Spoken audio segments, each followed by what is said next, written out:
Vault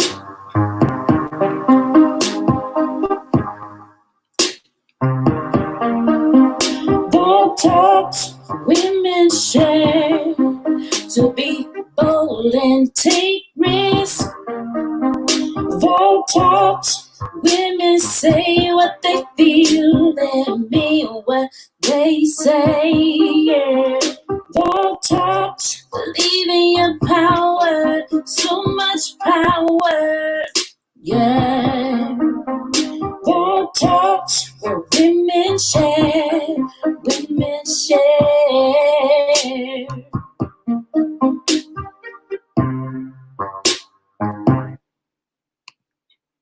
Hey, everybody. Happy 4th of July to all you guys. Thanks for tuning in to another episode of Vault Talks Women Share. We are in the building. We apologize, but this internet over here in the Chicagoland area was trying to stop me from being great today. So if I'm not great, we couldn't be great. We wouldn't be here, but God said otherwise. Hallelujah. Amen. So we're excited that we are here. So if you didn't know, now you know. This month is all about health, and we're really excited what we're getting ready to share with all you guys, not just today, but for the entire month. So on this platform for the entire month, you'll hear about mental health, spiritual health, and today we're going to talk about physical and fitness and nutrition, which is really important. I don't know about y'all, but that's one of the areas for me. It's just we have a love-hate relationship. And, I love it, then I hate it, then I love it, then I hate it, then I can't stand it, then I love it some more. And so, yeah, about that. We're going to learn some amazing things about health today. So we're really excited. If you didn't know, it's First Saturday, which means we have the one, the only amazing, epic woman coming to the stage a little bit later, Viola Hall, and her segment is HolisticallyU2. You gotta tune in. We're gonna be talking about intermittent fasting. So great. Yeah.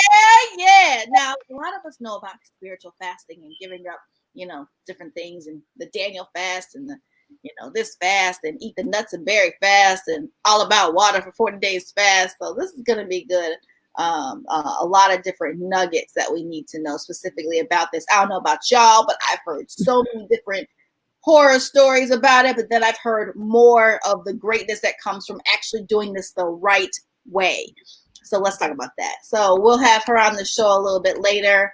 We'll have Daniel Lyle with D Lyle Fitness coming up a little bit later. And so we're really excited about what we have on the show for y'all on today. Did I say on today? I did. And later on, yours truly will be coming up with her segment talking about, that's me, my segment, identity over everything. So really excited about that. It's been a while since I hit y'all with that. But before I do that, let me share with y'all who might be newer to the platform. First of all, thank you for tuning in. There's a lot of things you guys can be doing if you're catching us live or even on the replay. Spending 90 minutes of your day, morning, afternoon with us is such a blessing, and we're so thankful. So what Vault Talks is all about. Vault Talks is a platform full of empowerment where women can come together to learn more and share more about matters that pertain to their world. It is indeed on this platform that your heroes talk about relationships, love, entrepreneurship, sisterhood, empowerment, and always ways to overcome and to be everything that we've been created to be as women. So with that being said, drum roll in your head, drum roll in your head. Y'all ready? Shh. Quiet, it's cold time. That wasn't quiet though. Bring us today's quote. I love your energy this morning. You hype. You already know what that is. It's called Keep My Sleep. Yes. I love it. Okay, so today's quote is, the application of education equals transformation. Ooh. Come on. Bring it back. Right now. The application of education equals transformation. So which one of you ladies want to take that? Well, I won't take last. I'll go first this time. I learned my lesson last time. Okay. You learned from last time. Mm-hmm. A sister didn't learn. A sister didn't learn. Okay, really, Laverta, you funny. Look what Laverta said. Okay. Yeah, she is hype. Really, Laverta? Okay. No, I am super hyped today for many reasons, but yeah, no sleep is probably the main one today. So it's funny that you said this because I'm going back to what I said yesterday on my Facebook page. Now, ladies and gentlemen, we don't talk about what the quote's gonna be ever, never. We don't. So I thought it was funny. So I posted. It was an affirmation to people saying that now that I understand, it says, I understand that it's one thing to know and another thing to do. Mm-hmm.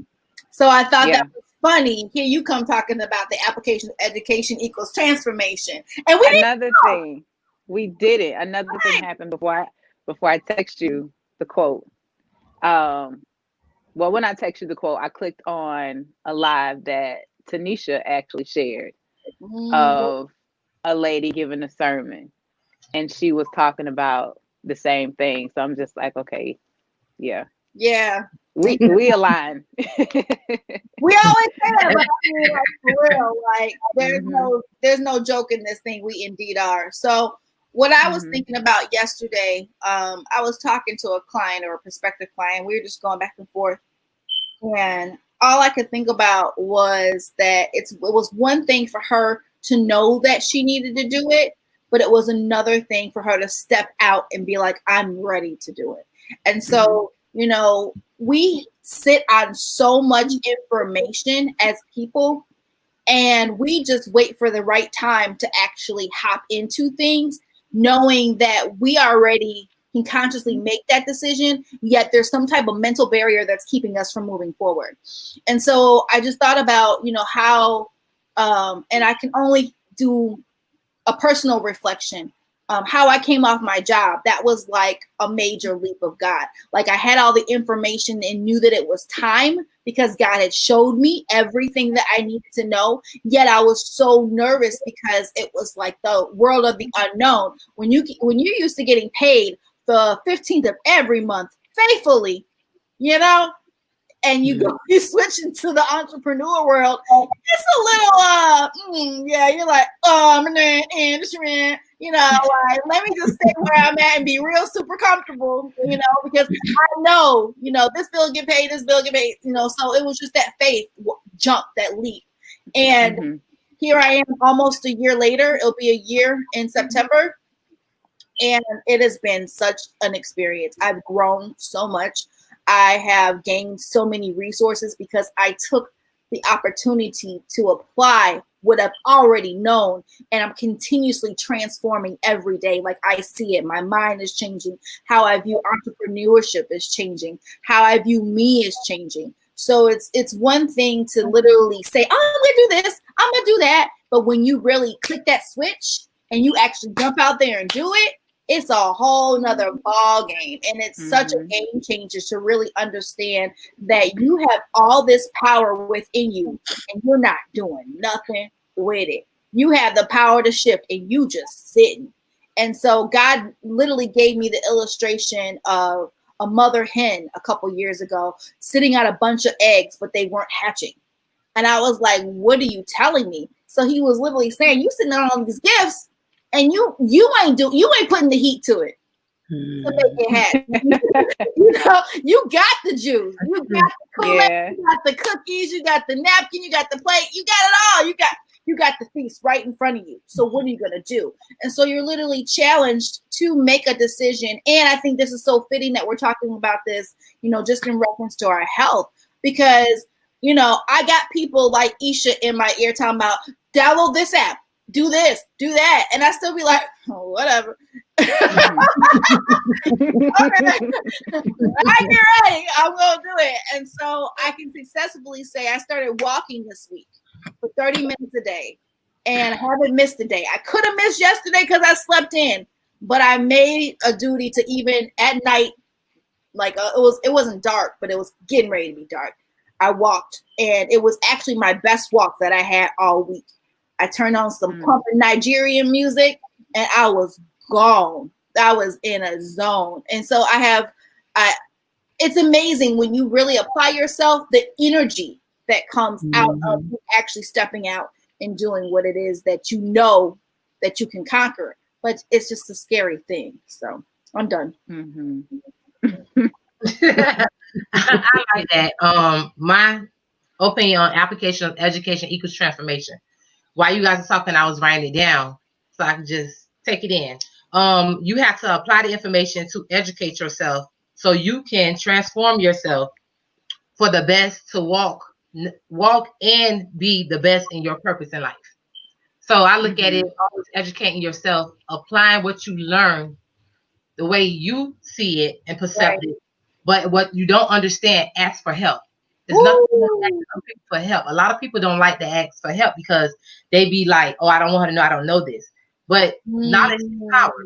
We don't know everything. And it's always good sometimes to people to give us their opinion about things. And maybe they can tell us in a different version than what we see it, so we can apply it to our needs and make us a better person.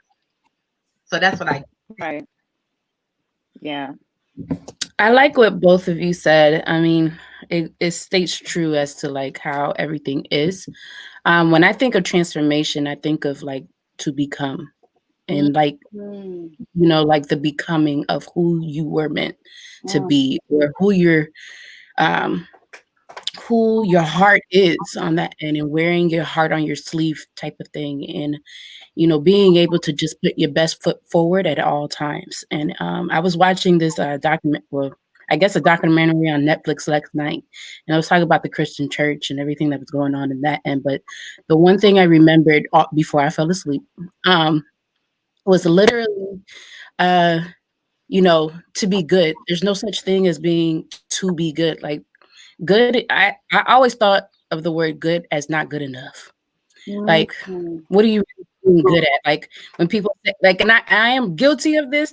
Don't get it twisted. You know, when people say, "How are you?" I'm good. But what's really good? Like, you know, I think it's such a bland statement. And when you're really thinking about like renewing your mind and transforming and becoming the person that you were always meant to be, because we put ourselves down so much, and we're thinking, oh, you know, I got to be good at this and I got to be great at that. And yeah, I got, you know, little tick marks or checklist or standards that I have to live up to. But then we never live up to that standard. So then we never move. Wow. Yes. So it's like trying to like, it's really super simple, but at the same time, it's, you know, it's hard. But starting. You mentioned Toccara, you know, I made a choice to go ahead and go out every day and walk. Like starting is the hardest thing that people can do. I struggled with it as well. I still struggle with it, like as far as just walking. You know, I kind of put incentive. So because I know I'm not great at doing something every single day, that consistency part is, you know, I think the hardest thing for me, because sometimes I'm not in the mood. That part. I noticed that with walking, I do I dog walk, and I get paid for it. And then I also signed up for Step Bet. Step Bet is something that Toccara, you should sign up for. Anybody else out here? Step Bet is actually where you join. It's a group of people all over. There's no limit, and they bet on themselves as far as like hitting their goal, and it kind of computes like off of what you do via your watch. So if you're wearing your watch, it's a great thing to do. But you go out and it's a pot at the end of it, and as long as you hit your goal, as long as you commit to yourself that you're going to go out and you're going to do the work, then you get a piece of the pot. It's like you're getting paid to work out. But that's an incentive for me. So I get paid to go walk dogs. That's an incentive. It's like, man, I need to get out there. Every day I need to go find me a walk. And if I can't find that walk that day, I still try to make a point to, you know, go up and down the block or walk for like 30 minutes, 20 minutes outside on that end. So it's really just making that commitment to yourself to say, you know what? I know a little bit of everything. You know, we all know a little bit of something. And if we just apply it, if we just put it into work, if we attempt to make that becoming into a reality, then that's when the transformation really starts to grow. And the one thing I remember, again, just going back into like my database of what I do remember, think about the transformation of a caterpillar into a butterfly. It's that same type of concept. Really just digging deep, and it's a slow process, and nothing is meant to happen so quickly. But you know, it's a little slimy looking caterpillar. You know, I always used to be like grossed out by those, but at the end, because of all the little legs and kind of reminded me of like a centipede. Those are disgusting to me. Yeah. But and I had one crawl on me. That's I think that's what it was. It's the itty bitty little legs, and you feel it. Okay. But those itty bitty legs, those itty bitty legs actually come out, and once it transforms, once it gets into that process of saying, you know what, it cocoons into that process, and it's being still, it's being patient, it's with yourself. And then you transform into this beautiful butterfly. Honestly, that's exactly what I think about when it comes to the application of education equals transformation. Yes. Come on with these nuggets up here. That was so good, Liz. And you hit on a lot of good points. And where I was coming from with this quote is because we are talking about health. And a lot of people are looking to, that's what they ultimately want to do, is transform when they choose to go on this weight loss journey or eating healthy or whatever. So, but a lot of people get stuck and they never get to see that transformation take place. And this is why you don't apply what you know. Like Toccara said, we hold on to a lot of information. We know a lot of things, but nothing actually happened until you apply it. Man. So in the form of health, let's just say, I know the food that I eat is not good for me. It's contributing to the way that I look now. If I do differently, I'll see differently. Like Liz was saying, it's simple. We know this, but it's easier said than done when you are so used to a routine. Right. And that's where the secret lies, is in your routine. What do you choose to do every day? The things that we do to our detriment, we do on autopilot. We don't even have to think about it. We're going to stop at this fast food restaurant real quick. We're going to get this cheeseburger, these fries, because it's quick. And that's just how we've been programmed to live. Right. You know what I mean? Instead of making that extra effort to do something different, to see something different. And we still wonder why we're stuck and we can't lose weight and we can't, see the things that we want to see in front of us. Is because we're not doing what we need to do. Right. Actually applying what we know to see the result. I mean, it says it in the Bible, be ye transformed by the renewing of your mind. That transformation doesn't take place until you renew everything that you know, the things that you do on autopilot, your subconscious, your thoughts, all of that has to be renewed, which means you have to relearn some things. Yeah. And then so those things can take place, and those will be the things that you do on autopilot without thinking about it. But it takes effort and it takes time. You have to really develop a routine. That's where the secret lies. That's all it is to it. It's not a magic pill. It's nothing nobody else can do for you. It's what you choose and what you decide to do. Right. So applying what you know. Because we know, like I said, we intake all these things, and what you input is what you get out. Yeah, it's simple. That's true. Simple equations. What you put in is what you put out. Like they say, you are what you eat. But we don't really think about it. Right. Right. You are what you think, what you hear. Everything that you put in comes out. So in terms of that, just think, okay, if I'm putting in healthy things, I'm gonna look healthy on the outward. It's gonna reflect that. So just really kind of, like the car said, flipping that switch and, really committing to yourself. That's what it's going to take. That's good. To see that transformation. Absolutely. And understanding that you're worth it. and also Right. being mindful of the words that you're releasing. And I don't know who I was talking to this week, but I've really been talking to myself a whole lot more like this week. And I would say like, oh, I'm tired. And then I have to retract that because once I throw it out in the atmosphere, then I'm, all of a sudden like feeling tired and then sluggish and not wanting to do and be and blah, blah, blah. And so, I think this is a really great segue now that I'm saying this. Wow. I love God. To my segment, which today's focus is your words matter, using wisdom when choosing the words you speak.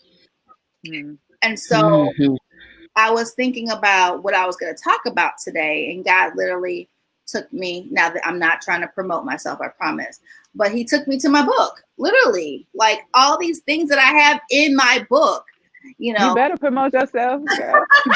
Yeah, I was like, wow. So, for those of you who don't know, this is my sixth baby. It's called Identity Blueprint, Keys to Unlocking Your True Self. And so these are keys that I actually experienced myself when I really was going through the process of getting to know me in a different way. And so key 5 is your words matter. And I literally start off the chapter just defining the word and defining the word matter. And just talking about how a lot of times we use words and not realize the context of what we're saying and putting it out there in the universe. And so I had to really think about this. I was talking to somebody last night and they were like, I'm fat. I'm like, stop saying that you're fat. You're just not where you desire to be. Because once you throw that out there in the universe, you start to take on the mindset of what you're saying. And so then that can either turn you in one direction or turn you in another direction. And 9 times out of the 10, it turns you in the wrong direction, because then you start thinking about, well, if I would have did this, I wouldn't be at this weight, and just all these things that go on in your mind, because literally the mind is literally a battlefield. And so when I first heard that years ago by Joyce Meyer, which is an amazing book for anyone who is looking to really deal with their mindset. The Battlefield of the Mind is a really great tool. She talks about scripture and going back to helping you condition, your mindset. And so it was interesting because some of the things that I said in the chapter, I was asking, do you know the power of your words? Do you know the universe can hear the words you speak? Do you value yourself and those around you so much to where you're mindful of the words you release?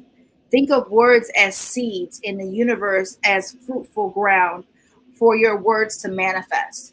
The key word in that sentence was manifest. And to manifest means to make evident or certain by showing or displaying. So I thought about, and I talk about it a little bit more in the book, where, God literally formed the world off of words.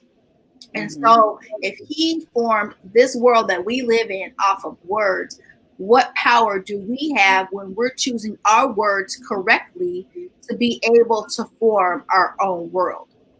And so it blew my mind, because it literally made me think about the power that we have, and are we literally using that power to be able to manifest what we desire to manifest as people? And so I go on and talk about your words have the potential to provide the evidence you need to shift and to build your world. And then this allows for you to change your mind. And the power of your words builds your mindset. Your words have the power to build you and even those around you. Your words create an energy that allows for you to either fly or flop. So literally understanding that your words can either allow for you to soar or sink. It's up to you. How are you choosing even the words that you release to be able to form something greater than you? And so I was thinking about how fitting this is as we're talking about health, especially this week as we're talking about, physical fitness and nutrition and, just the power of a decision. And we literally have the power to make up in our minds what we're going to do with the information, like you were saying, Isha, to literally shift our world our world, and then the words that we use to help shift our world. So it's all these components that come together, but the main one being words, because if you're not speaking them, you're thinking them. If you're not thinking them, you're hearing them. So they're also going into your mind somewhere. They're also going into your soul somewhere. So what are you doing? And then just being mindful of the fact that once you release a word, that's it. You can't grab it back and retract it and try to it's gone. It's out there. It has to do something. And so just understanding that when we can position ourselves to really understand the power of our words, we will move differently. We'll think differently. We'll act differently.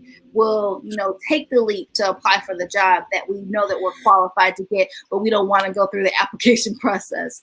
How about that? We'll go and create the service or the product that we need to for our business because we know we're more than capable to execute it. So it's just the fact that words are such an equation in our lives that we have to literally be mindful of how we add the power of our words to our life. So, I'm really mindful because as a child, I would hear, "Oh, you're stupid."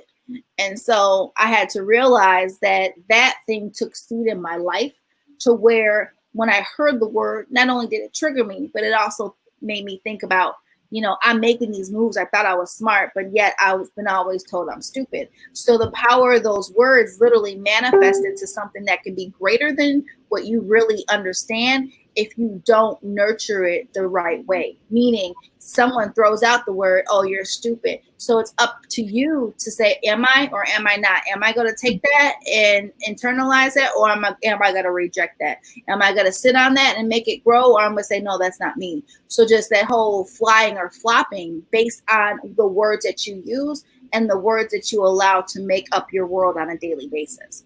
So, the power of words, we talk about it from a biblical standpoint as well, but let's just start with us being regular people and understanding that even a text message can be a bad way to share how you feel about something. And that person who's receiving your text, those words can plant negative seeds in their life, depending on, what you're saying.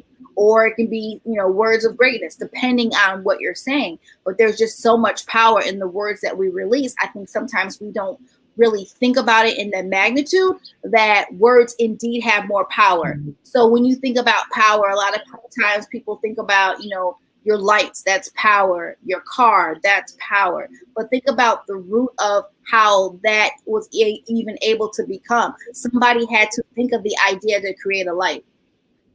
Someone had to think of the idea to create a car. So it starts with a thought and then action behind that. So just really thinking about if, I have the power to create life, my life, then heck, how am I doing this? What words am I speaking to myself on a daily basis? And that's why I love affirmations so much, because they literally help you to form your world off of the power of your words, not anybody else's. So when you're really forming affirmations, don't go to somebody's book. Start with what's inside of you. What do you want to see for yourself? What do you want to manifest? What power do you want to exude by the word that you're speaking over your life on a daily basis? So that's identity over everything. Hopefully it's been powerful. I know God gave me that whole word thing, and I was like, oh my God, my book, duh. So I mean, that's the power of writing a book, everybody. You're content creators, okay? Let me put the writing development coach hat on. Don't forget that you wrote the book. You have it on the shelf, collecting dust. Use it for, to help other people. So amen, hallelujah. So yeah, that was definitely powerful. Don't say I hope it was. It definitely was. Yeah. Somebody might be like, I know all that stuff already. No, and you do have people like that. Yeah. That application. Absolutely. That makes all the difference. That makes all the difference. Yes. So I think he's here. Yes, I see him. So coming up next, we have this amazing gentleman here, Daniel Lyle. Super excited to bring him to the platform. He was supposed to be here a couple of weeks, but we won't talk about that. He's laughing. Thank God he's like, I'll try them again. They all right. They cool people. Right. Daniel, thank you so much for being here. I know this is a topic that's near and dear to your heart for sure, aka Fitness Pro. Tell us a little bit about who you are and why you're so fitting to share with us as we are diving into our month talking about all things health. All right. Thank you for having me, ladies. Absolutely. Of course, my name is Daniel Lyle. I'm actually humbled to be here today, y'all. So when I talk about myself, it just don't really sound right. But try a little bit anyway. So I've been a certified fitness professional. Well, actually, I'm going to take that back. I'm not going to say certified fitness professional. I've been a certified personal trainer for the last 8 years. Okay. I've been a fitness professional maybe for the last 3. And there is a difference between the two. And when we go through this podcast, we will definitely explain the difference between the two. But I got into personal training back in 2012. And the mindset that I had got into was not only do I want to live a healthier, more fit lifestyle, but I wanted to be an example to other people. And I wanted to show people who were experiencing the same situations that I was experiencing at that time. I wanted to be able to show them how to overcome those experiences and those challenges. So I'm gonna leave it at that, and just know that 8 years later, I'm still standing tall on this fitness journey that I'm on, and helping other people become better, understanding what their fitness is all about. I love it. We love it. So that's good. Tell the people a little bit about your business and where you're at and all that good stuff. All right. So I live in Omaha, Nebraska. So there's Black people here in Omaha, Nebraska. For those of you who don't know. Thank you, because people always say that. There's like, oh, there's Black people in Omaha. Yes, there's a plethora of them in Omaha. There's a lot of us out here, but once you go outside of Omaha and Lincoln, you might not see as many. So right, that part. I'm right here in Omaha. I have a fitness facility. It's a life transformation center. It's called Muscle House Fitness Center. The name Muscle House Fitness Center, I changed it about a year ago, right before I opened up my doors to Muscle House, because I wanted it to reflect 2 main scriptures, and there was 2 main principles, which were Mark 12:29 and 30, which is to love the Lord your God with all your heart, soul, mind, and strength. And the second was just like the first, was to love your neighbor as yourself. And then the second scripture was 1 Corinthians 6:19, which is that know that your body is the temple of God, and that the Spirit of God dwells in you. So when people come into Muscle House, they have the notion that it's all about taking care of your body and getting your body back on the right track. Been in business for a year and a half, and we just opened up in the COVID, throughout the COVID crisis. We took time to close. Me personally, I thought it was the best time of my life to close, because I needed that break to really reflect on what I wanted to do with the business and reevaluate the vision that I wanted for the business. And that's where the Lifestyle Transformation Center piece came into play, because in that process of time, I was like, you know what? We really got to change people's lives and change the way people think about themselves in order for them to have optimal and premium health. I love it. I love it. What I love about you, Daniel, is that you're very passionate about what you do. And, it's more of ministry for you than it is a business. And I know that just by knowing you. So what was one of the things that made you decide, okay, I want to go the personal training route? Because I know a lot of people who say that they want to do that, and then they're like, nah, I'm good. So what was that one thing that you were like, I gotta do this no matter what, and would allow for you to stick to your guns to manifest the business as well? Okay, that is the exact reason why I said we will talk about the fitness professional title versus the personal training title earlier when I came on, because that is the reason why I now consider myself to be a fitness professional. So let's get into that. All right. Well, are you ready? All right. I'm sipping. Let's go. All right. I hope everybody else got their tea because it's about to get deep. It's about to get real deep. We got all the time in the world. Not really, but okay, come on, bring it. Absolutely. So what happened was when I became a personal trainer, I was, like I said, I had my own health reasons that I became a personal trainer. Before that, I worked in sales for, I would say probably at that point in time, it was probably about 6 years. I was in sales. I sold cars. I sold life insurance. I sold, I was a cosmetologist and a barber at one point in time. And before all that, I was in the military. So that personal training experience was just like, hey, I want to focus on my health now. It's time to focus on my health. Let's start getting out of that. But we're going to fast forward to 2016. Okay. The reason why we fast forward to 2016 is because that's where the transition became evident for me. So in 2016, I had a couple of tragedies.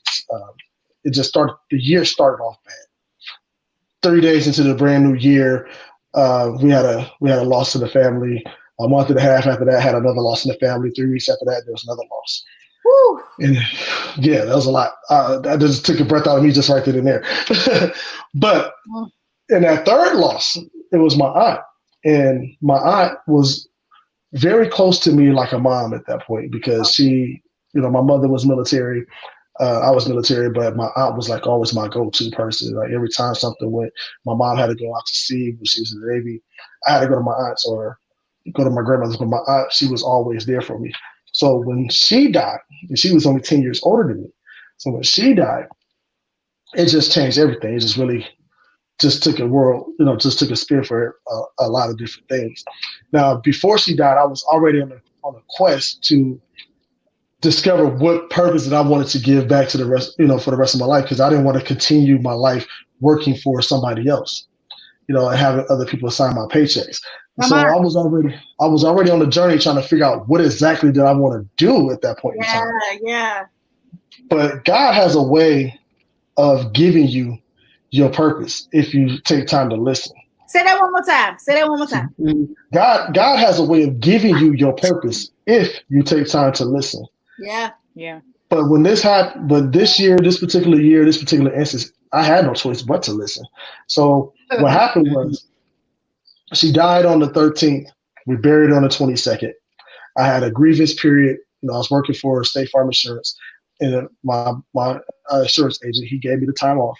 And when I came back to work on the 25th, so here we go. The 13th, the 22nd was the funeral, which was a Friday.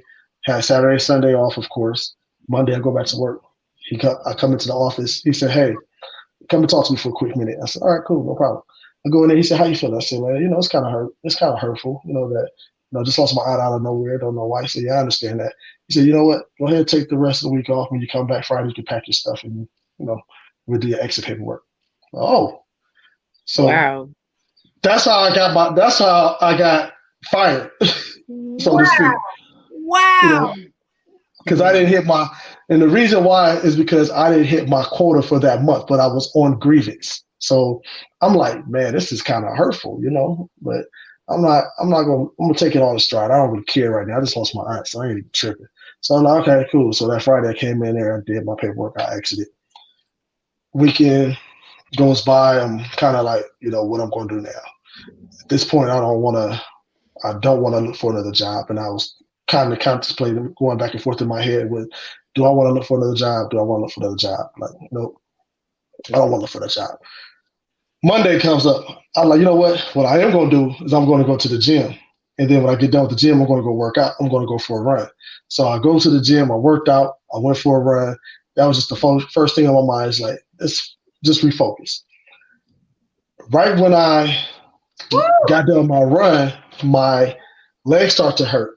And I didn't understand, it was like, this don't feel right. My leg never hurt this quickly after a workout, but it continued to progress in pain throughout the entire day. And it got so bad that by the time it was time for me to go to bed, I couldn't go to sleep. So I ended up staying up all night. And I literally stayed up until 6:30 in the morning trying to figure out why my leg was in so much pain. So the next morning, I got my kids ready for school. I took them to school. And then I went to the emergency room. And when I went to the emergency room, I found out I had a blood clot in my leg. So that really screwed me up. I'm like, yo, My aunt just died. I just got fired. I had a blood clot in my leg. Something ain't right here. So I think I'm about to die. I just really went to another level of depression. I was like, I'm about to die.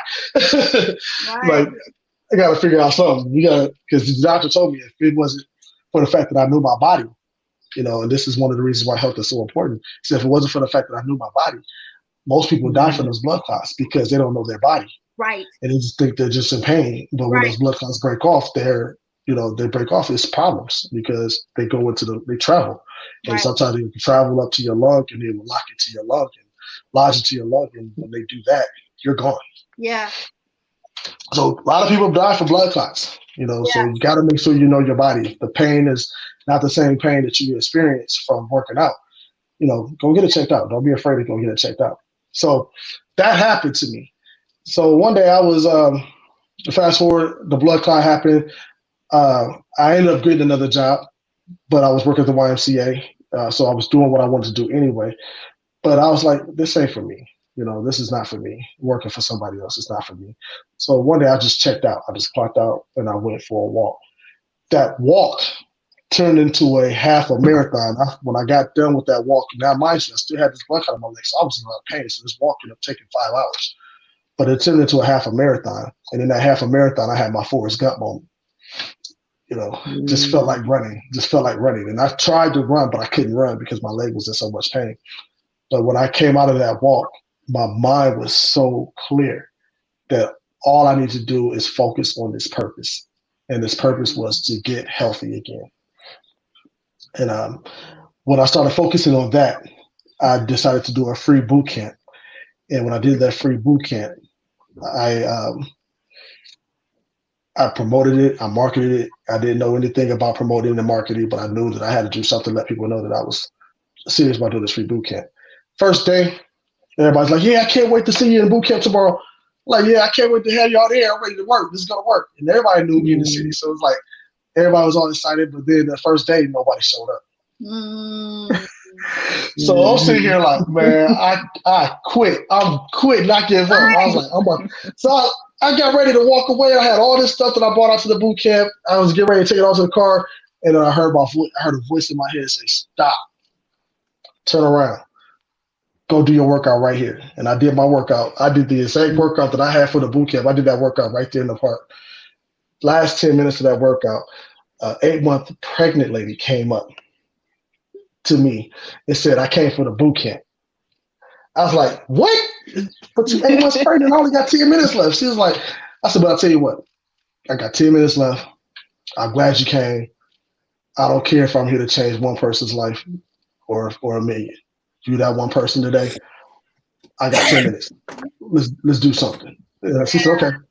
So for 10 minutes, I worked her out. I put her through a workout that was out of this world. She said, I will definitely be back. She came back 6 months ago. But the fact of the matter is she came back. But that day changed my life because if she had not came, I did not plan on coming back on Tuesday. So because she said she would be back, I came back. And when I came back, she didn't show up, but other people did. And other people started to come throughout the course of the week. So I ended up having like 10 people out of the first week when I had 0 on the first day. And I just continued that journey from that point to now. And 3 years from that point, I opened up the doors of my own gym. So God does have a way of making this a purpose if you just stick to him and follow him throughout that process. And man, you gave away so many amazing nuggets. The fact that as an entrepreneur, rejection is common. But we have to position ourselves to how do we receive that? Do we give up? Do we keep pressing forward? And I can say that because, when I was working my full-time job and even just part-time, it was one thing because I had my other source of income coming in. But the moment I started doing it full-time, my whole mindset had to change. And what people don't know about an entrepreneur mindset is totally different from a 9-to-5 mindset. 9 to 5, they have your assignment waiting. You just got to get to their desk or call in or whatever you do to check in to start the process. When you're an entrepreneur, you have to go get the work and then still do what you need to do.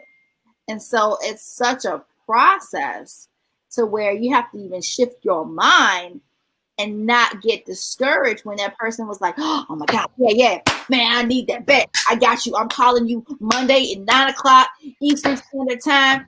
Hey, boom. And then 9 o'clock comes around and they don't call. They don't jump on the phone call. 10 o'clock come around. There's no email. There's no text. There's no nothing. There's no follow-up. If you get stuck in that, you will get stuck on the fact of operating on purpose and knowing what you have to do, because this is what you know that you have to do. It's bigger than us. And so I love what you said, because, the fact is people always talking about, I'm coming, yeah, woo, yeah, and then when they don't, it's easy to get in our feelings. It's easy to throw in the towel, but to press past that, man, that's yeah.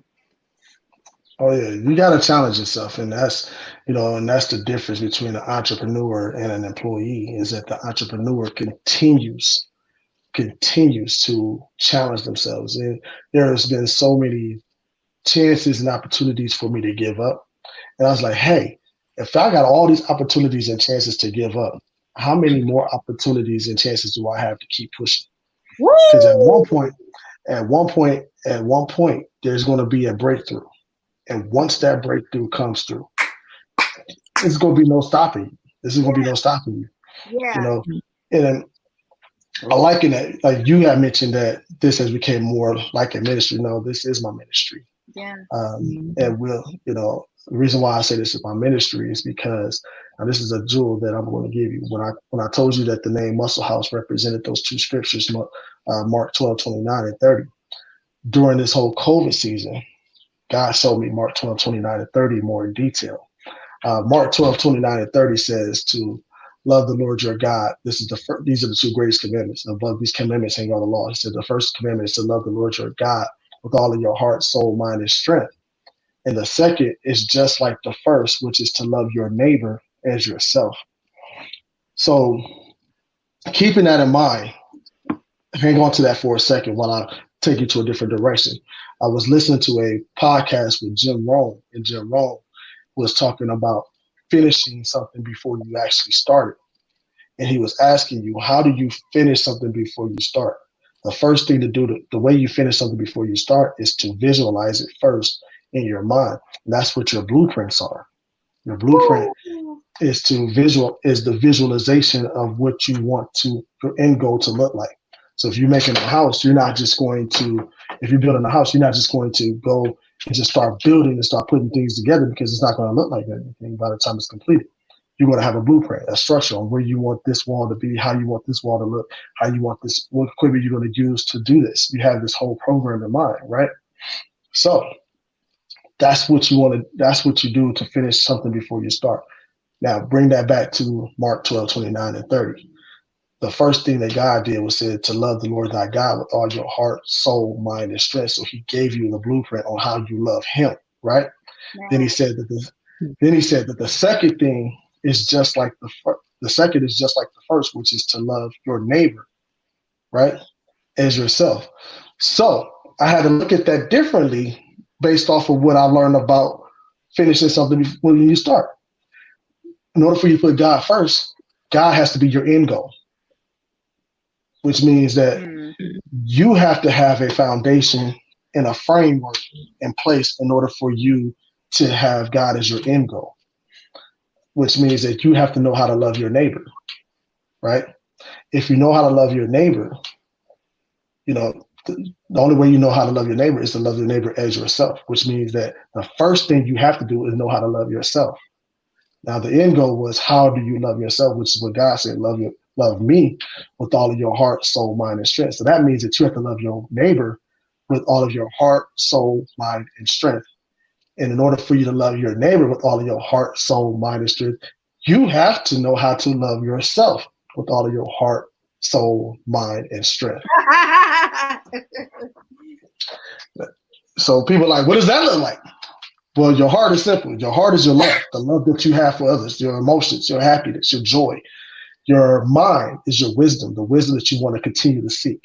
The understanding of the wisdom, the application, which is the knowledge. What is your soul? The attitude, the positive attitude. When people see you, what do they see when they see you at first glance? How do they feel when they're in your presence? Do you command a room in a positive way, or do you command a room in a negative way, or do you just don't get any attention at all? With one way or another, you got to have a positive attitude. That's your soul, your spirit, and then your strength. That's your health. That's your body. Because no, you're not. That your body is a temple of the Lord Most High. So you got to take care of your body. That is your strength. You can't give God all four of those elements. You can't give your neighbor all four of those elements. You can't give yourself all four of those elements. It just won't work. Right. It just won't work. Not so you have. So that's become the basis of my ministry, is to help people through their fitness and through their fitness becoming stronger in themselves, so that way they can actually become stronger throughout the process, so they can love them neighbors, and then they can love their God that they choose to live for. That's so powerful. Rooted and grounded in the word like that, and to then understand how to incorporate something like fitness in the way that you did. I don't know about y'all ladies, but I've never heard of it incorporated like that. That's different. It goes hand in hand. I think the word applies to every aspect of life, especially when it comes to fitness. Like he was saying, you have to love yourself in order to commit to what it takes to really transform your life and your body. You have to have some type of love for yourself to actually wake up every day and do what it takes. I'm going to do, knowing it goes against everything you want, everything you desire, everything you're used to. In order to make a change, there has to be some type of love and commitment. So definitely knowing the word and applying it will really strengthen your mind to complete those tasks that it takes to make that transformation. So it definitely goes hand in hand. And the more people realize that, the easier it will be to walk out certain things. Right. But the thing what I'm saying is he connected it in such a way to where that'll make somebody go and dig in their word a little bit more on even how to, work on themselves. Because when we think of fitness, we think of health, we don't think of it in the terms that he broke down using the scriptural background to be that foundation and even that fuel for us to really be ignited to operate like that. And, we talk about scripture all day long, and it goes back to actually what you were saying, Ish, just the whole, application and the education, colliding together to produce what we desire it to produce, or what we need it to, produce in our lives. And so really excited. And Daniel, we're going to catch up with you a little bit later just to learn how we can stay in touch with you. Every first Saturday, we have the awesome privilege of this woman right here joining us for her segment, talking about HolisticallyU2 Viola Hall, coming all the way from Oklahoma. We got the What's up, ladies and gents? Hey. Oh, man, you guys have been spitting some nuggets this morning. And if y'all know me, y'all know I am a note taker. So I always have my pen and pad ready to go. So I love this segment of the health segment. Is absolutely amazing. And there's two things that I want to give you guys. Number one is conscious interrupt. Okay. Ooh. Conscious interrupt. I'll explain that here in a second. And then number two, let thy food be thy medicine. Okay. By Hippocrates. Right. So we're talking about the health segment. And I was sharing with Toccara about just a little bit. I'm going to share with you guys about my journey and how I actually got to where I am now.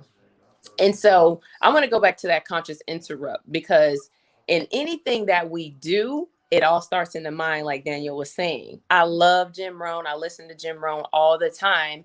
And we don't get out of life what we want. We get out of life what we picture. Yeah. So if you can see yourself accomplishing a thing already, it has to be done on paper first. So if you're saying, okay, I want to lose 10 pounds. Well, what does that look like?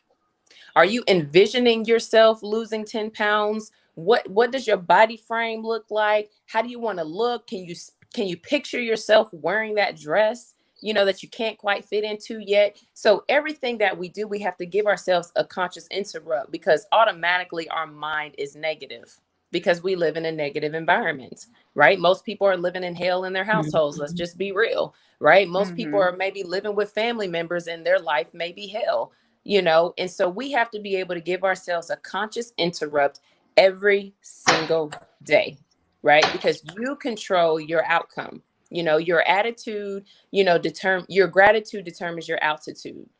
So your attitude, excuse me, determines your altitude. So the attitude that you have, like Daniel was talking about, you know, with the mind, body, and spirit, that's what holistically you two is.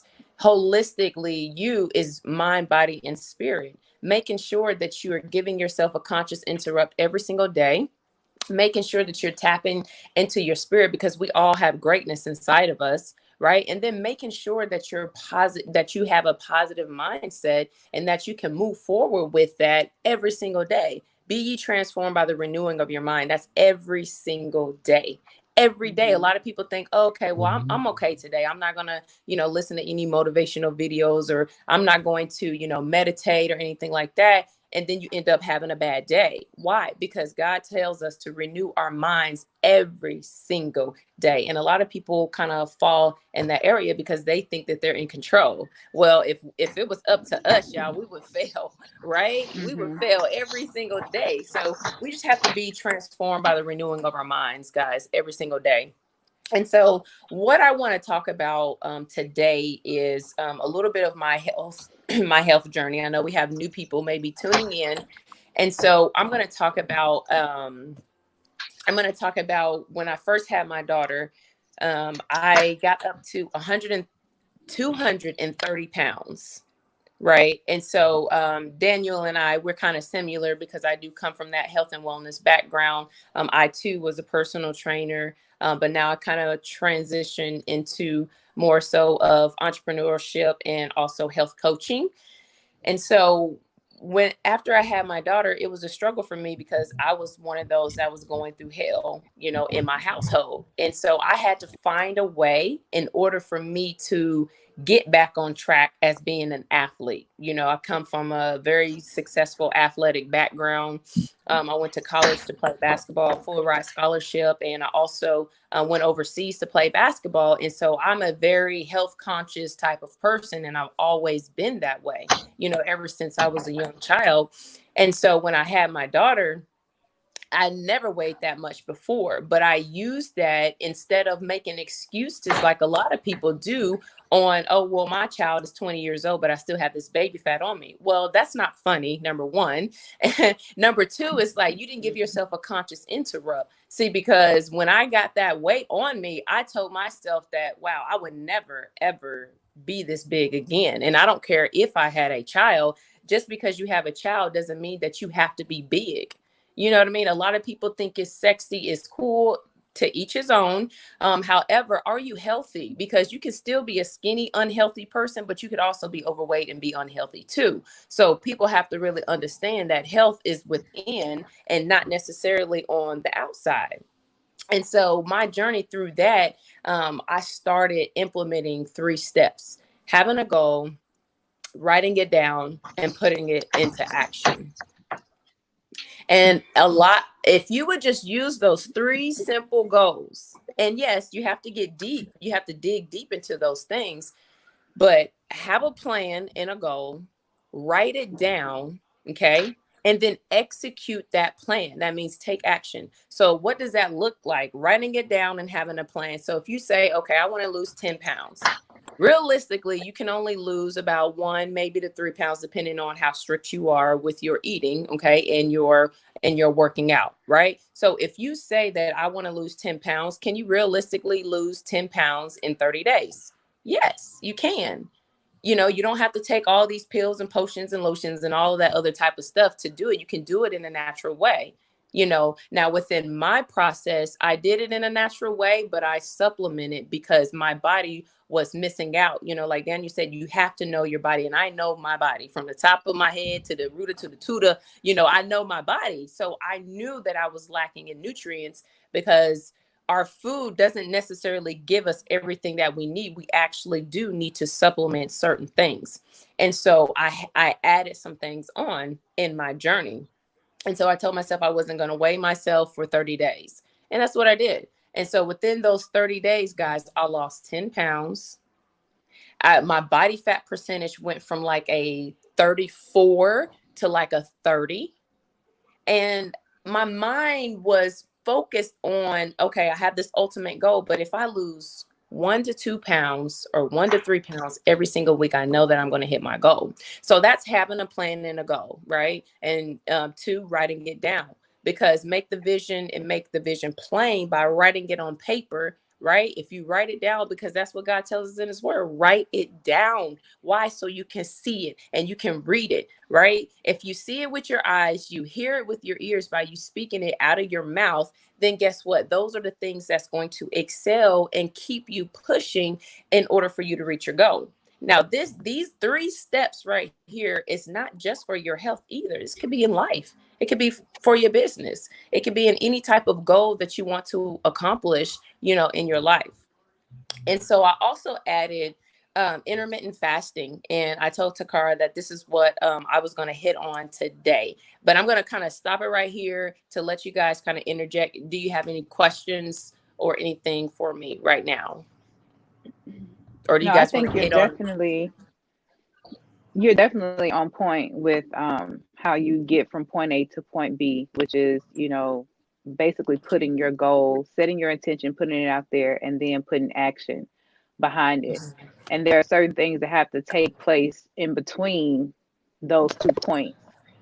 And we talked about it all morning. It's just like you have to really change your mind. So going within yourself and really trying to figure out, okay, what is it that's stopping me from doing it? Because we've tried several times. I know a lot of us have the same story where we're starting, we're stopped, and we won't stay committed to, you know, one thing. And there's a blockage there. You have to stop and realize, okay, something is literally stopping me from completing this or Right. achieving this or seeing this goal come to fruition. So it's just like that middle part of what has to take place is definitely figuring out what that is. So you have to go within yourself and then try other things. You have to force yourself, okay, if this didn't work for me, why would I keep doing this?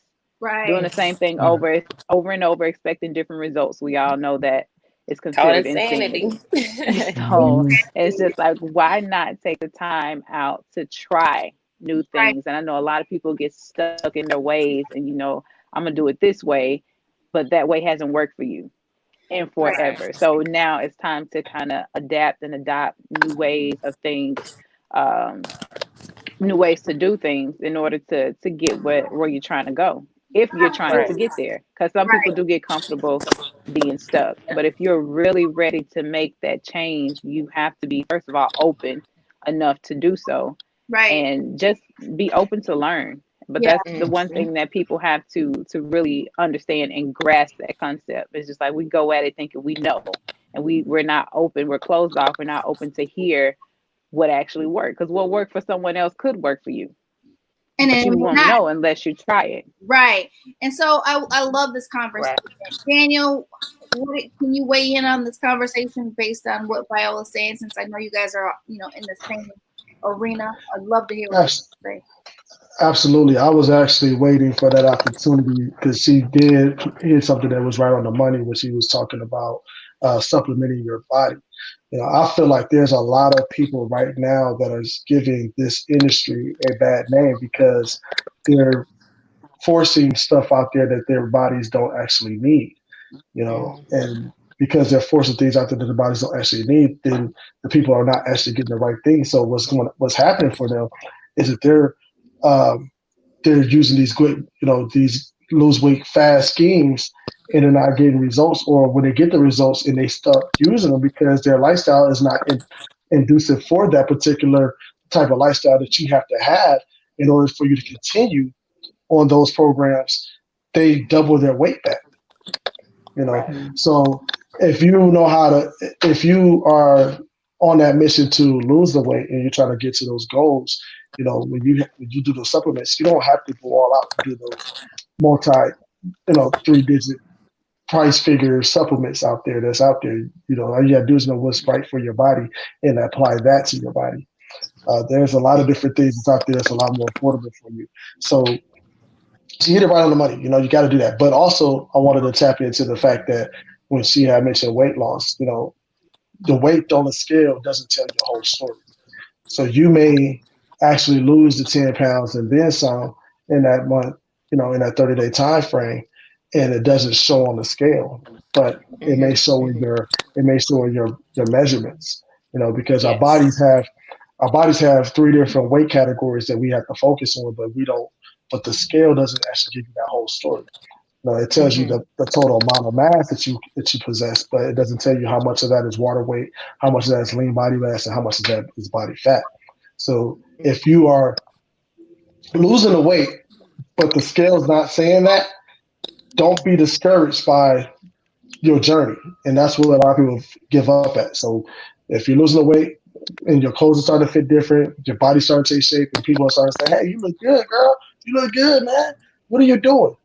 Hey, just understand that just because the scale is not telling you that story, is not telling you the same thing that everybody else is telling you, your body's telling you, doesn't mean that you're not losing weight.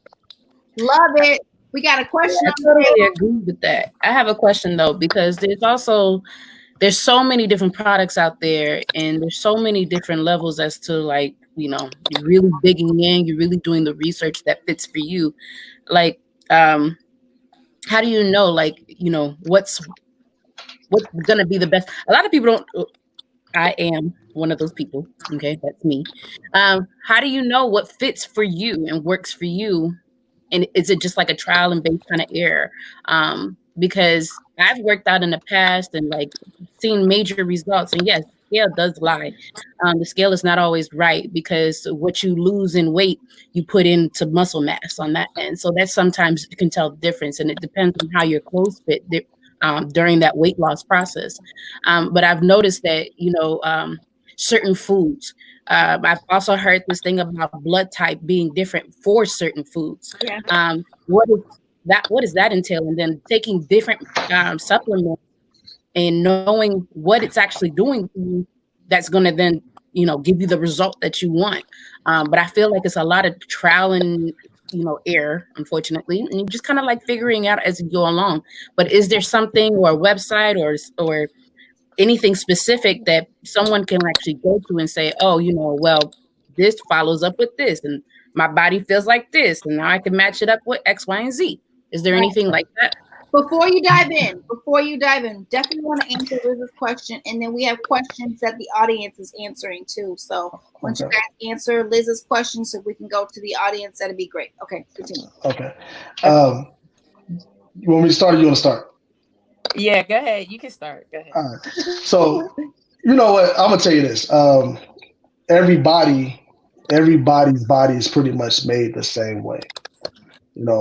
And we all have a thing called metabolism, and our metabolism is the sum of all of the chemical processes that our body uses to go throughout the day. You know what I mean? So, what I mean by that is that our body has the same similar processes that we have to go through: our digestive system, how much calories it takes, and stuff like that, this and the other. So, the truest way to know what your body needs is to know what your body's doing. So, how do you figure that out?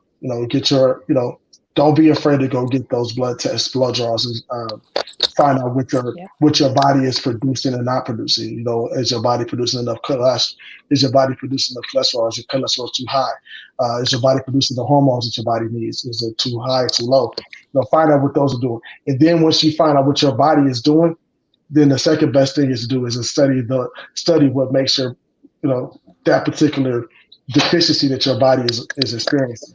Okay, so my body is lacking in building testosterone, for example. Okay, what foods will help you produce, or what are ways that it's going to help you produce more testosterone? Then you start acting in that manner. That's the best way to do it. Unfortunately, you're going to have a lot of people that's going to say, this is what you need, this is what you got to do, this is what you got to do this, you're going to do that. much studying causes weariness of the flesh. You know, when you are too busy listening to everybody, you know, you're going to get tired. You know, you're going to get tired because it's going to be too much for you.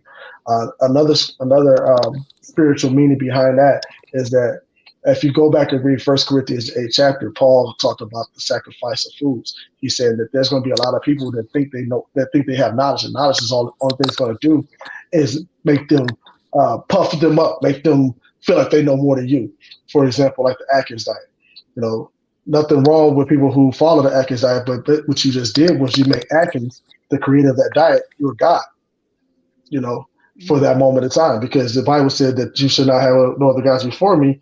And if you have no other gods before me, anything that you put in front of him is called an idol. And that means that you put that, make that your God. So keeping that in mind, understand that if you are deciding to follow the Atkins diet because Atkins sounds like he know everything, you know, understand he don't know what the laws that God had put before you as far as the dietary laws anyway. So, you know, he may actually have you doing something that your body actually needs, such as reducing your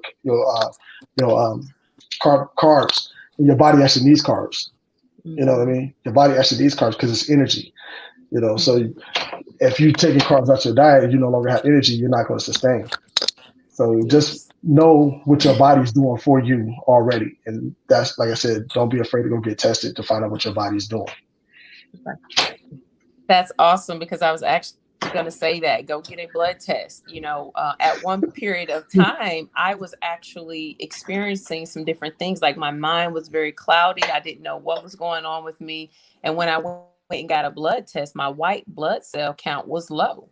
Well, if you know anything about your white blood cell count, that could be anything. You know, you can have any type of diseases that's going on, AIDS, or, you know, all these other type of different things. And I'm like, okay, what is going on with my body? You know, but I never would have known that had I not went and got a blood test. Then it also shows how low my iron is. You know, I believe for women, your iron levels are supposed to be like above 10. My iron level guy was like at a 4. So they couldn't even understand why I was like still walking and active and all of these other type of things. So something was going on inside of my body. And so what I did was I went and I got a bone marrow, not a bone marrow transplant or anything like that, but a bone testing, you know, to test my bones. And so when I went and got that done, it came back, you know, negative. Like everything, like I'm a very healthy person, but I still can understand. They still don't know to this day what happened. But what I did was I implemented a more natural, that's when I started to go plant-based. And I really started to just getting to the root of things. And so when we go back to the earthly things that we have came from, you know, have come from, then now you're putting your body in a more natural state.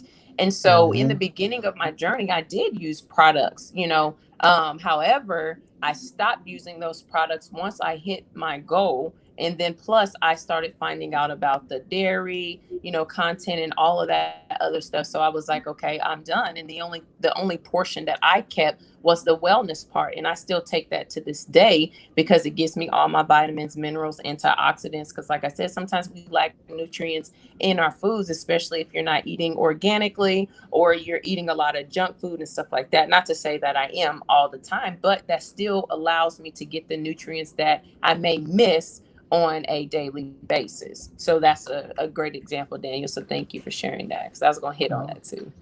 No problem. I actually had that same experience. I was getting in shape. I was ripped. I was cut, but for some reason there was still an excess body fat that I just could not get rid of. And I was like, "What's going on? Something's definitely not right." So I started doing some studying of seeing what my body, you know, what my body was doing. And I used to I went to the doctor and I told him, I said, "Hey, I need to get tested for this."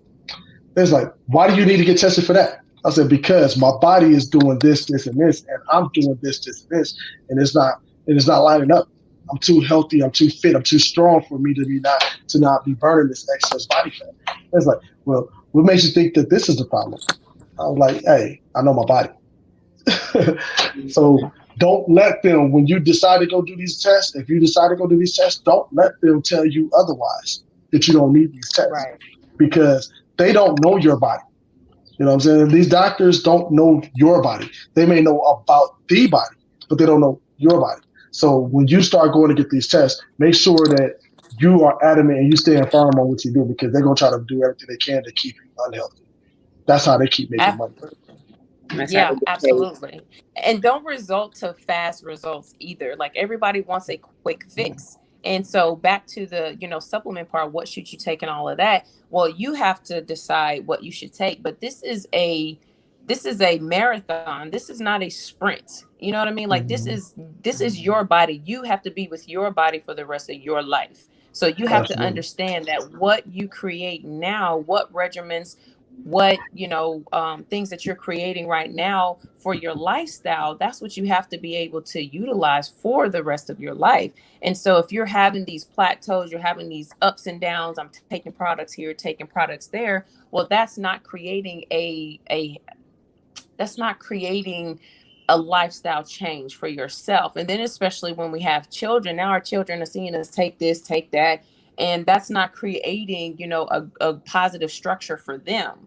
And Mhm. so like I said, I don't take a lot of supplements. When you go plant-based vegan, now you do need a B12. So I do a B12 complex because that has everything, all of the B12s that we need in our bodies. And so just think about the things that you're missing on a daily basis, and then you base it off of that.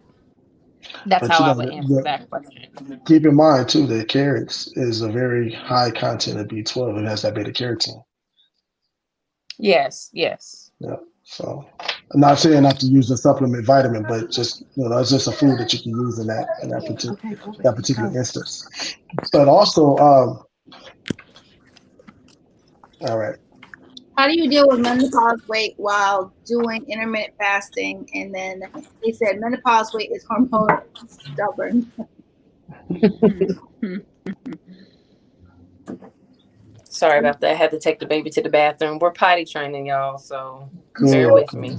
Cool.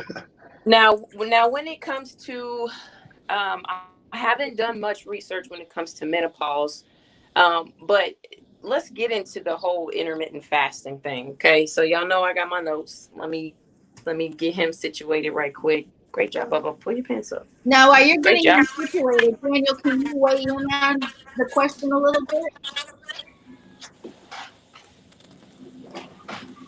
Uh-oh. Did we freeze? Yeah, I think he did freeze. Okay, well, until he gets back unfrozen, I'll go ahead and weigh in on that. Basically, intermittent fasting, there's different ways that you can implement intermittent fasting into your regimen. So I'm going to hit on the benefits of intermittent fasting. So cellular survival, okay, so it enhances the metabolic pathways. So glucose and cholesterol maintenance, so basically, that helps to control your blood sugar levels. Okay, because a lot of people don't understand that if you're eating a standard American diet, a SAD diet, you're going to be getting a lot of cholesterol. You're going to be getting a lot of sugar into your diet. That's not everybody. Not health conscious, people. But that is one of the main things that a lot of people struggle with is the sugar content. Okay.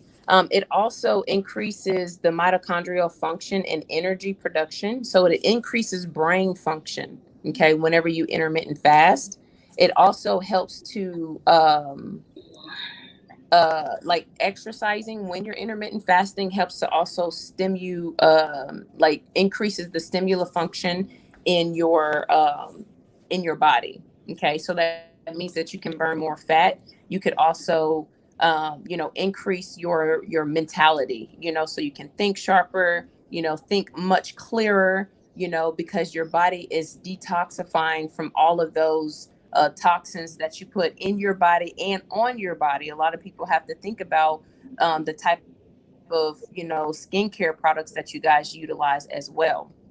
And so our skin is the biggest, you know uh it is the largest organ on our body. And so if you're putting a lot of these lotions that are scented on your body, and a lot of perfumes that have some things in there that you don't know what's doing to your body, well, that can seep into your bloodstream, and that can cause some, that can cause a lot of effects inside of your body as well. So you have to be really careful what you put on your body too. Like I said, it helps to burn fat, increases cellular function, increases energy. It also helps for weight loss, and it increases your muscle mass. Okay.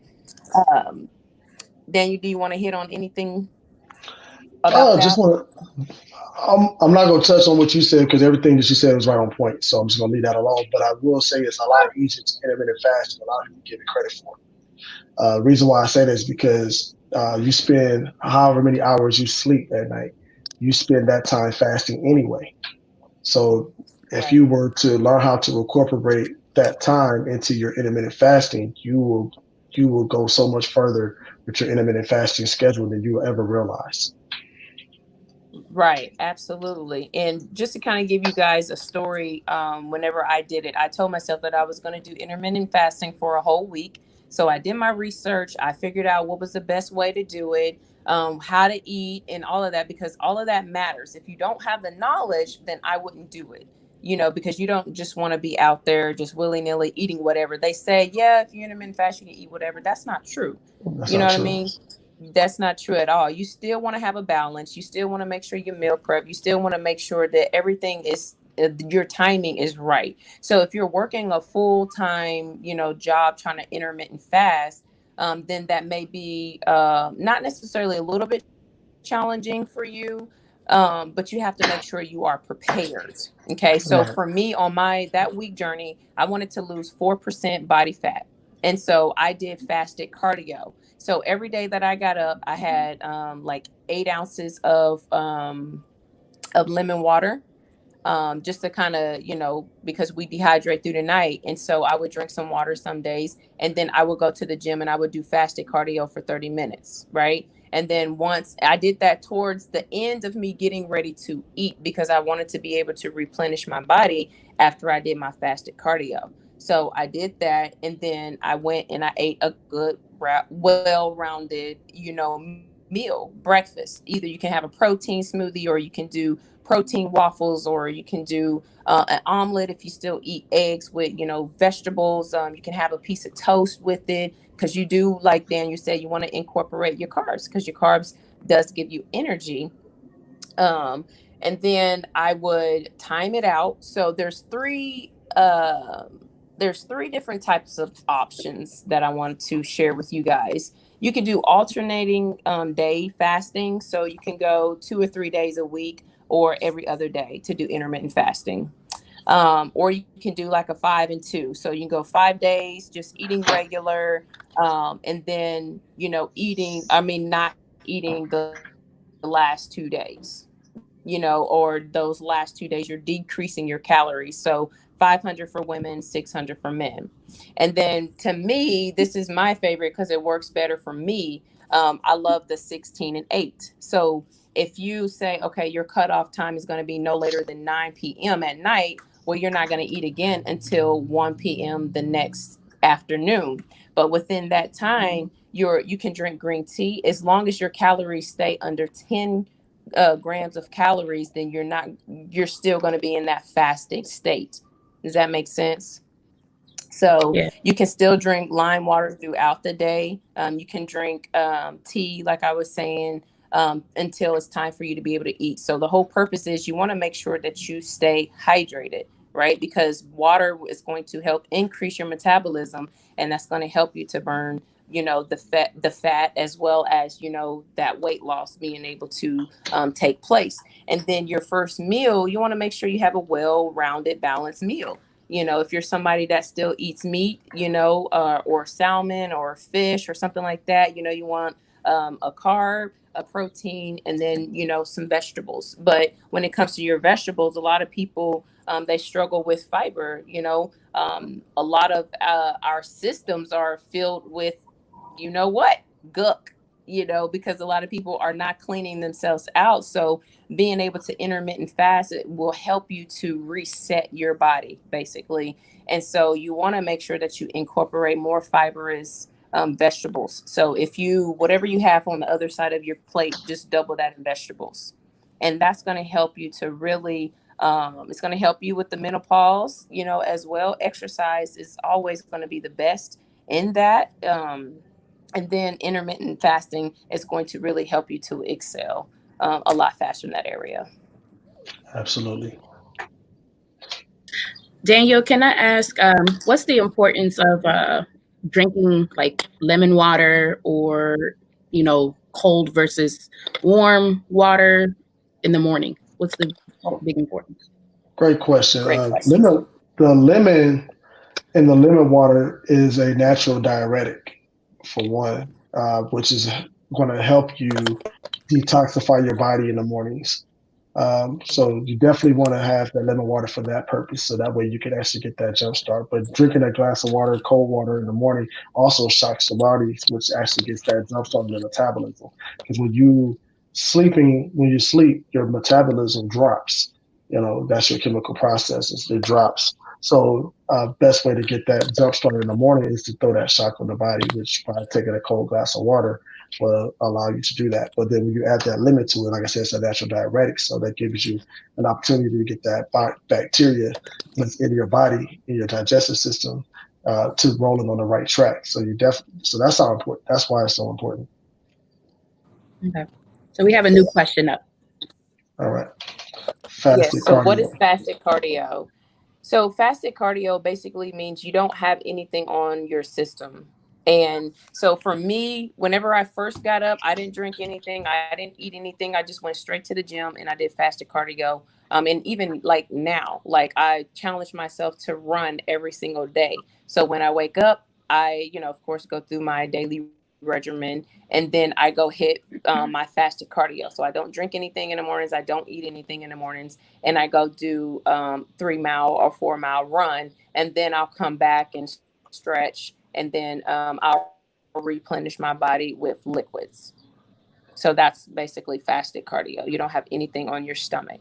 And so that helps you to burn more fat, because just think about it. What you eat the night before is going to carry you on. And that's why intermittent fasting really helps, because you have a cutoff time, but that food is still sitting in your system, even through the night. But even though your body is burning calories through the night, your food is still going to, depending on what you eat, is still going to carry you over. So if you eat pasta or pizza or something like that, like you're still going to have food in your system following, the morning of what you ate. So it's okay if you still do fasted cardio. Like you're not going to just pass out, or you're not going to die or Right. anything like that, because you still have food in your system from the night before.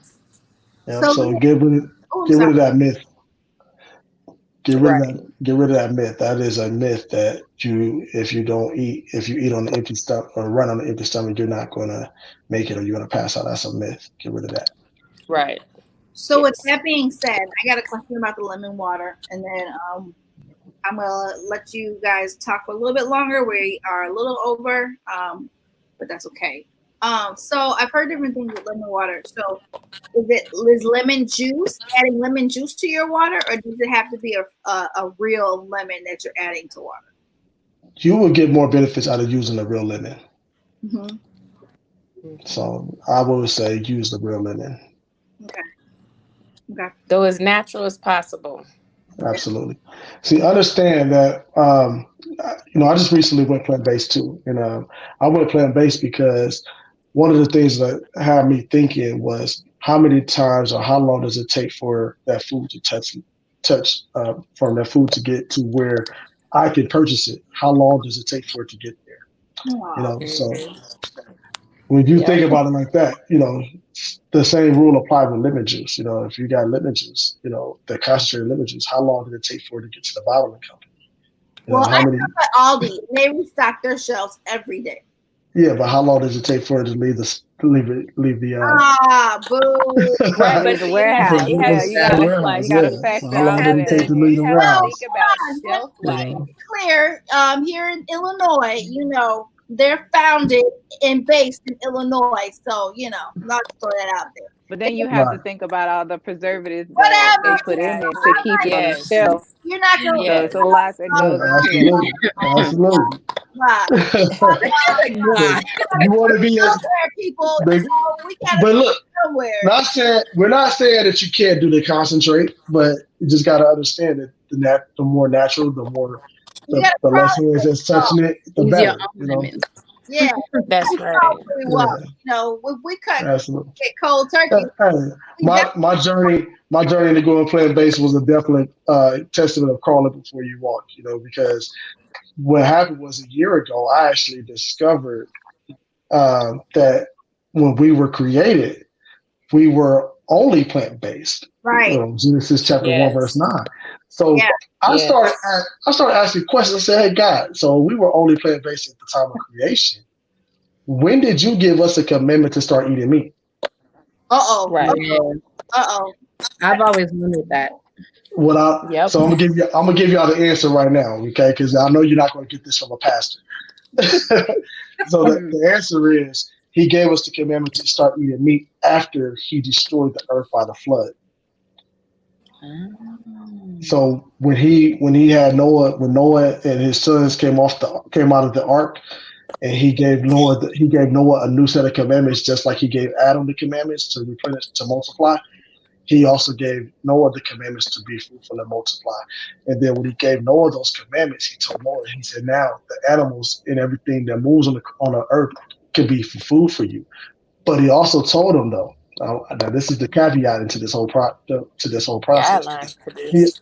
he also told him, and you can check this out, cross check it if you want to, not Genesis chapter 9. He said that don't eat anything with the blood in it. So you're not supposed to eat food that's alive. You're not supposed to eat food that's half cooked. So he said don't eat anything with the blood in it. But he also said anything that with the blood in it, because the life is in the blood. He said I will require your life for it. So eating meat comes with those consequences. The high cholesterol, the Mm. diabetes, the And it'll everything that literally take you out of here. It will take your yeah, life. it's coming with those consequences because God said that I will require your life because you killed something that had life in it. Wow. Yeah. He said, man and beast. He said if you kill a man, I'm gonna kill you the way that you killed a man. But he said with the meat, that's when you go. That's when you start seeing all those diseases. The Hmm. salmonella. The chicken. Yep. What they have, the swine flu, all these different Yeah. diseases, all Yeah. the high cholesterol. Cancers, the diabetes, all of that stuff is coming from the processes of how this meat is going through it. So Yeah. when I saw that woke me up, but I wasn't ready to give up meat Mm. at that point in time. But when I finally said, hey, you know what? God told me this a year ago, and it's been sticking with me. It's been Yeah. sticking with me. So now let me see what else did he say about food? And then the Daniel fast popped up, Daniel chapter 1, when he talked about how Daniel had made a challenge to the king and the eunuchs that, hey, you let us eat from the plants in the water, and y'all eat what the king has, and let's see after 10 days who's more healthy. And after 10 Mm. days, they compared Daniel and his four homies, his three homies, Shadrach, Meshach, and Abednego, to the rest of the people. And Daniel and the three boys, they were more healthier, more vibrant, more youthful, and fuller, and stronger than the rest of the people. So they made everybody else start eating Daniel's food. Mm. So the Love food, so That's so true. everything about food and health is all throughout the word. So it's Yep. like Mm. it's crazy that we miss over It's these your things. manuscript. Absolutely, Absolutely. absolutely. And then the last part of that whole story, to drive this whole thing home, I was reading Samuel just probably about a month ago. And in Samuel, there was a story about Saul and how Saul was told by Samuel to go in to kill the Amalekites. And when he was supposed to do that, he was supposed to leave. He was supposed to leave nothing in that land. He's supposed to kill everything, Mm. which means he's supposed to kill the men, the women, the children, and all of the livestock, because that was the commandment. But Saul didn't do that. Saul He left the king alive, and he also left all of the livestock alive. But when Samuel came back, he said, "Hey, did you do what I told you?" He said, "No." He said, "I did what you told me, but I left the king and the rest of those soldiers. They left the livestock." He said, "But I told you to keep. I told you to kill everything. So now God is regretting the fact that He made you king because you didn't do what God told you to do." He said, "Understand that obedience is better than sacrifice." So that commandment of us eating meat was basically a mockery, because when you go through the wilderness with the Israelites, they were always sacrificing the animals and cooking. And what they were doing when they were sacrificing animals, they were cooking these animals to atone for whatever sin that they were doing at that time.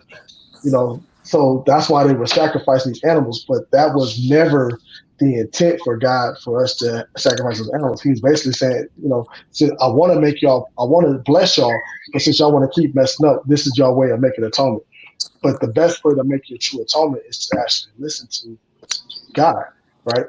Now, mind you, that God is a spirit and He created us in His image. That means that you have to listen to what, as I told y'all before, to love God is to love your body, you love yourself with all your heart, soul, body, and strength, right? So you have to listen to your body. Amen. Amen. Yes. So, share with us these tips you got for us for intermittent fasting, and so we can roll up on out of here and see some fireworks sometime today. Somebody got some fireworks popping somewhere around. Whatever. Right. Well, that was actually the main things that I was going to give you guys were the 3 types of the intermittent fastings that you can do. But one of the best things, and it all depends on your schedule, your work schedule. If you're an entrepreneur, you have a little bit more leeway to be able to, do the 16 and 8 intermittent fasting. But if you're somebody that works, like I said, you need to make sure that you meal prep, because you're going to be at work. And if you have a stressful environment, you definitely don't want to be stressed out while you're doing intermittent fasting, because you're supposed to be resetting your body, your mind, body, and spirit.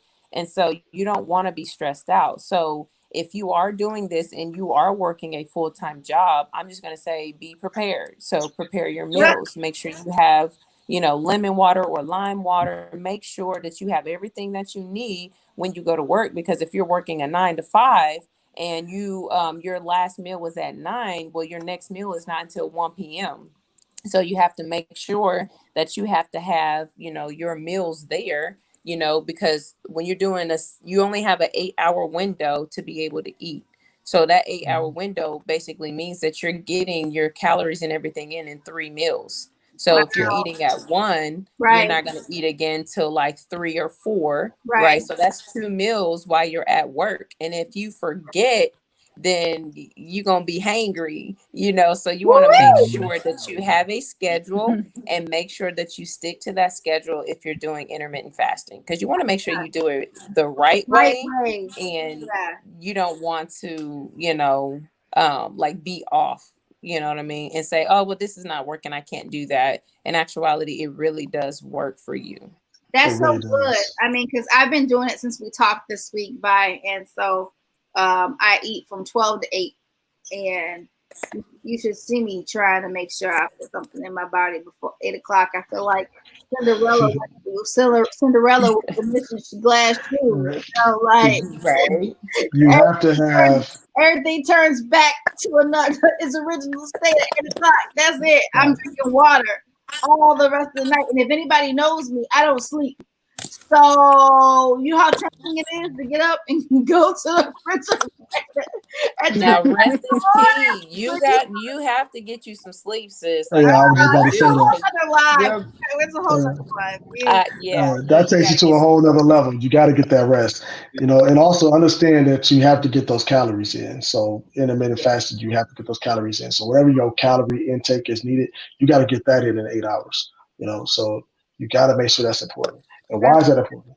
Because if you understand what calories truly is, calories are truly fuel. A lot of people, the industry has made it so that we play on words. When they want to deceive you, they change the words, they change the meanings. So when people eat, they think of the word full, F-U-L-L, but it's not full that you need to be thinking about. You need to be thinking about fuel, FUEL, gas, energy. And calories is energy, so you have to make sure you're getting that calories in. Woo! So you eat Right. to get fuel and not eat to get full. Yes, That's Absolutely. right. Absolutely. that's That's right. it. Love it. Exactly. Thank you guys Makes sense. so I'm much. gonna make y'all mad before we go. That wordplay is just another example. Think about it like this: if you take a letter from anywhere in a word, you can actually change the whole word. For example, if you take the word Santa and you take the N out of Santa and you put it at the end of Santa, and you have a whole different word. What does it spell? Satan. Satan. Absolutely. The devil is in the details, y'all. Look, we quick this morning. We quick. We got you. We with you. We rolling. We rocking. So this Yes. is an amazing show. Thank you guys so much. Bye. Thank you for your monthly segment that you bring to us every first Saturday. We appreciate you so very much. If you guys are not a part of her community, make sure you join her community on Facebook. There it is scrolling below. Make sure that you definitely join in. She does these workouts, y'all. G. Yeah, the hit is it's a The killer. hit is a killer. The hit is where it's at, and so I'm trying to get I'm working on getting my walking game on point. So when I go back to these hits, they won't knock me out, literally. That's right. Because she was like, join me. And the first time I was like, girl, you didn't prepare me for this right here. But no, it's powerful. She's really powerful at what she does. So every Wednesday you can catch her at 8:30. And every Friday is 9:30. Am I right? Yes. Yes. And so, and she goes hard. And she ain't letting you off the hook either. So No. Not at all. So I love it. And you make the commitment, you stick to it. Yeah, and you can catch little man working out with her too. And he's such an inspiration. When you feel like quitting, you just see his little energy rolling around the camera. And Right. Be here now. Yeah, you wanna hop back in the game and be like, woulda, woulda. So real quick, next week we are talking about all things spiritual health. So we're really excited about this topic. The month of July is 7 means completion anyway. So we're really excited. So hopefully we can help y'all complete some things with maybe some goals and things of that nature. So just remembering that, we have 5 months strong to get you guys back to completing some of these goals. If health was one of the things you wanted to check off on your list for this year to just revitalize your mind, we will have at the end of the month, instead of having he said, she said, they share, we're bringing you two amazing mental health therapists, and we're going to talk about all things mental health from the she perspective. So that's going to be really, really good. So we're excited about that. And so we got a treat for y'all on the third Saturday. We're not going to spoil it. We're not going to put the spoiler word out there. And we definitely have Liz's segment on debunking debt. We missed her last month since we were all engaged on the topic of talking about dads in America, which we had an amazing month celebrating dads. So we're really excited that we do what we do right here on Vault Talks Women Share. Ladies, should I drop them with a big announcement that we have starting in August? Should I drop it on them? Or should I let them see on social media? Or should I let them, what y'all think? Should we let them in on it? Or should we wait a little bit? Should we wait? Wait a little bit. Wait a little bit. Yeah, Wait a wait. little bit. But we got something huge for y'all. Huge, big, explosive coming in August. So, August 8th means new beginnings. So, just some little clues out there for y'all. There's some new things that are coming to Talk to Women Share. We're super, super excited. So thank you guys so much for tuning in. You would, Ruby.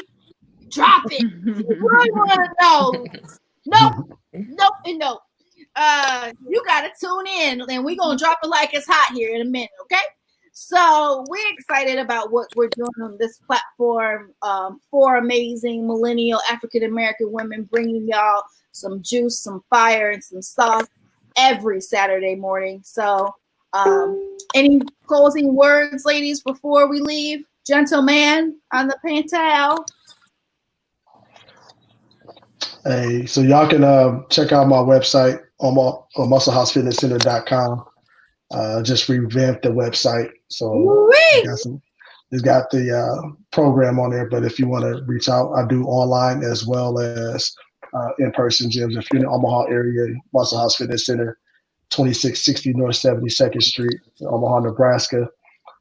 Reach out to me, social media, Omaha Muscle House or D Lyle's Fitness. It's up to you which one you want to reach out to. But that's D Lyle Fitness for Instagram, Facebook, and Twitter. Omaha Muscle House for Instagram, Facebook, or Muscle House OMA for Twitter. So that's where the contact me. Yeah, he gives you work out your stories, y'all. He ain't playing. I saw your story the other day, bro. Windmill techniques and all this other stuff. I was like, oh, okay, all right. Yeah. Get our attention everywhere. We see you. Just trying to change some things up a little bit, Change is good. Change is good. Absolutely. All right. So we love y'all so much. Thank you. Make sure you tune in right here. Podcast Women Share tomorrow. I wish we were on tomorrow. Next Saturday, 9 a.m. Bye. Thank you so much. We cannot wait for next month. You're going to drop some major nuggets on us. I already feel it. We ready. Yeah. Especially after a whole month of hearing about health. I know we're going to be on fire. Fire. Right. All right. We love y'all. Mwah. Good evening. Good night. Love y'all. Whenever y'all catching this. I love y'all. Peace. Appreciate y'all for having me. Absolutely.